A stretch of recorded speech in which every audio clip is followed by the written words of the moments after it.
News on the Hour, sponsored by Progressive Insurance. I'm Deborah Rodriguez. Secretary of State Antony Blinken is hopscotching across the Middle East, hoping to secure a ceasefire deal between Israel and Hamas.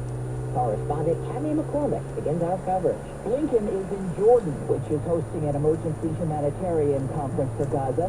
King Abdullah. Humanitarian access cannot wait for a ceasefire and cannot be subject to the political agendas of any party.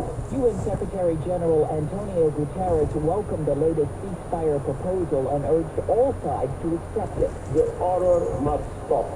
It's high time for a ceasefire, along with the unconditional release of hostages. The UN's Human Rights Office says circumstances surrounding last Friday's mission to free 4 Israeli hostages in Gaza may have violated international law. Spokesman Jeremy Lawrence. All these actions by both parties may amount to war crimes. He cites the deaths of hundreds of Palestinians and Hamas holding the hostages in densely populated areas.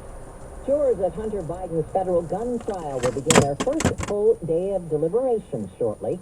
CBS's Scott McFarlane is at the courthouse in Wilmington, Delaware. Hunter Biden is charged with 3 felony counts of illegally possessing a gun while being a drug user and making false statements about his drug use when buying the gun in October 2018. A U.S. appeals court in California will hear from lawyers for Theranos Elizabeth Holmes today on her bid for a new trial after she was convicted of defrauding investors.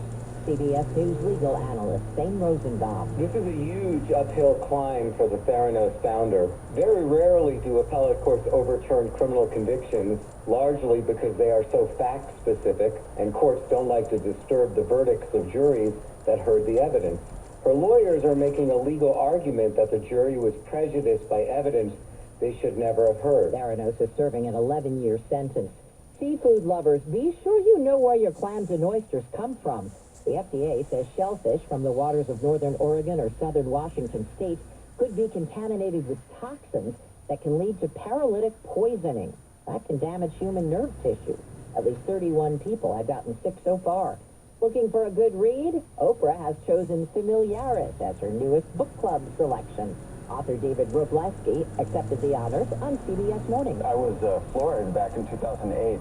I was just completely dumbfounded at this point because I just didn't expect this to happen twice. Familiaris is a prequel to his best-selling story of Edgar Sawtell.